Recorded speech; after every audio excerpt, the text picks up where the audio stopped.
हाय, hello, नमस्कार. मी वैशाली झोपे आपल्या स्वरदा या यूट्यूब चॅनलवर सध्या अमेरिका, अनेक आठवणी आणि आम्हाला तिथे आलेले अनुभव याविषयी आपणासोबत काही अनुभव शेअर करीत आहे. आता मी सध्या अमेरिकेतील भ्रमंती या सदराअंतर्गत आज मी आपल्यासोबत योसेमिटी आणि सॅन फ्रान्सिस्को याविषयीची काही माहिती शेअर करीत आहे. मुलीला आणि जावयाला सुट्टी मिळाल्यानंतर, कारण दोघांनाही वर्क फ्रॉम होम नाही, सुट्टी मिळाल्यानंतर आम्ही 3 दिवसाचा सॅन फ्रान्सिस्को आणि योसेमिटीचा फिरायला जाण्याचा प्लॅन केला. लॉस एंजेलिस ते योसेमिटी, सॅन फ्रान्सिस्कोच्या आधी योसेमिटी लागते. हे अंतर 6 तासाचे, तेही 120 ते 150च्या स्पीडने होते. योसेमिटीला आम्ही रात्री बऱ्याच उशिरा पोचलो. जावयांनी आधीच ऑनलाईन हॉटेल बुक केलेले होते. तिथे एंट्री केल्यानंतर आम्ही आपल्याकडे असलेला क्रेडिट कार्डचा नंबर त्यांना आधीच द्यावा लागतो. खूप छान कम्फर्टेबल हॉटेल होते. मी हॉटेलच्या आतमधले व्हिडिओ मात्र बनवलेले नाही. सकाळी हॉटेलमध्ये त्यांच्याकडून 7 ते 9 या वेळामध्ये नाश्ता होता. मी आधीच सांगितले की येथील लोक लवकर जेवतात, लवकर झोपतात आणि सकाळी देखील लवकर उठतात. त्या ठिकाणी नाश्त्यासाठी चहा, कॉफी, दूध असे होते. चहा, कॉफी ही मात्र आपल्याकडे जशी आपल्याला कडक प्यायची सवय असते तशी नाही. या ठिकाणी चहा, कॉफीमध्ये टाकण्यासाठी त्या ठिकाणी छोटे पाऊच मिळतात शुगरचे, आणि त्या ठिकाणी चहामध्ये टाकण्यासाठी क्रीमसुद्धा मिळते. ते आपण एकत्र करायचे आणि त्या गरम पाण्यामध्ये एकत्र करायचे आणि ती चहा, कॉफी आपण घ्यायची. ठिकाणी नाश्त्यामध्ये ब्रेड, फळे, अंडी, केक, काही ड्रायफ्रूट्स असे बरेच काय पदार्थ होते. हे सगळे जे आहेत, आपल्याला जे लागेल ते आपण आपल्या हाताने घ्यायचे. आम्ही नाश्ता केला आणि नाश्ता करून रूममध्ये आलो आणि तयार होऊन योसेमिटीसाठी जायला निघालो. आम्ही हॉटेल सोडले तेव्हाच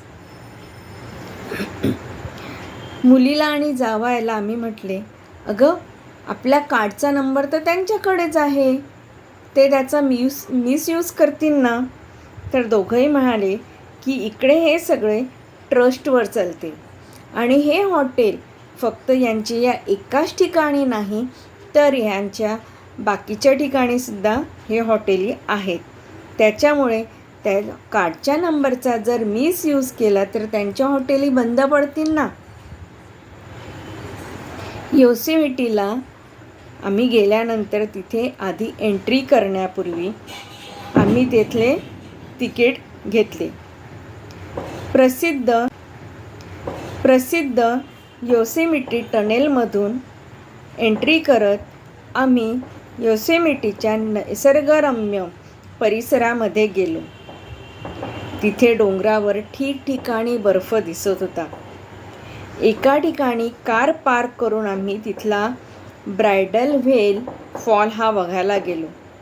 हा धबधबा म्हणजे नामध्ये ज्याप्रमाणे श्वेत रंगाचा गाऊन परिधान करतात आणि त्याला मागच्या बाजूला जशी उडती ओढणी असते त्याप्रमाणे हा धबधबा असतो आणि त्यावरूनच त्याला ब्रायडल व्हेल फॉल असे नाव पडले आहे.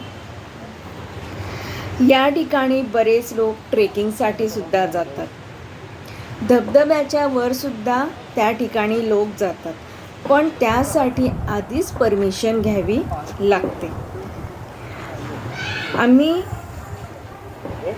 परवानगी घेतली आणि हा धबधबा बघायला. आम्ही मात्र वर जाण्याची परवानगी घेतलेली नव्हती. आम्ही हा धबधबा खालूनच बघितला. तिथल्या बसने आम्ही आधीच तिकीट घेतले असल्या कारणाने बसचा प्रवास हा पूर्ण त्या ठिकाणी योसेमिटी हे बघण्यासाठी तिथली जी बस होती ती फ्रीमध्ये होती. त्या ठिकाणी या बसच्या साहाय्याने आम्ही निसर्गरम्य परिसराची सफर केली. ती झाल्यानंतर योसेमिटीचे मुख्य ठिकाण म्हणजे फायरफॉल. हा फायरफॉल जगात एकाच ठिकाणी, तोही फक्त फेब्रुवारी महिन्यातच बघायला मिळतो. या फायरफॉलचं वैशिष्ट्य म्हणजे या ठिकाणी सूर्यास्ताची किरणे त्या धबधब्यावर पडतात आणि त्या धबधब्याचा रंग हळूहळू त्या ठिकाणी पांढऱ्यापासून सोनेरी होत जात तो लाल रंगाचा होतो, म्हणून याला फायरफॉल असे म्हणतात. त्या ठिकाणी हा फायरफॉल खरं तर 5:29 ते 5:39 दिसणार होता, पण लोकांची 3 वाजेपासूनच त्या ठिकाणी जागा पकडायला जाण्यासाठी गडबड होती. या ठिकाणी 3 वाजेपासूनच लोकांनी जागा पकडलेल्या होत्या, पण जागा पकडल्यानंतरही मागून आलेली व्यक्ती किंवा आधीची व्यक्ती अशा पद्धतीने बसते की जेणेकरून मागे बसणाऱ्या व्यक्तीला त्या ठिकाणी अडथळा येणार नाही आणि हा धबधबा बघायला मिळेल. जसा सूर्यास्त व्हायला लागला तसा या धबधब्याचा रंग हा हळूहळू बदलायला लागला. त्या धबधब्याचा रंग पूर्णपणे बदलला. कुणीही परत जाण्याची त्या ठिकाणी गडबड करत नव्हता. अगदी शांततेने हा पूर्ण फायरफॉल बघितला आणि त्याचा आनंद घेतला. फॉल बघून लोक परत निघाले, पण परत निघताना सुद्धा त्या ठिकाणी कोणाचीही कुठलीही धावपळ नव्हती किंवा धक्काबुक्की करत जाणे नव्हते. तिथून आम्ही आमच्या पुढच्या प्रवासाला म्हणजे सॅन फ्रान्सिस्कोला जायला निघालो. लॉस एंजेलिस ते सॅन फ्रान्सिस्को हा खूप लांबचा प्रवास असल्याने आम्ही मोठी गाडी म्हणजेच किया गाडी भाड्याने घेतलेली होती. या ठिकाणची वैशिष्ट्य म्हणजे आपण गाडी भाड्याने घेतल्यानंतर ती आपण स्वतः ड्राईव्ह करत न्यायची असते.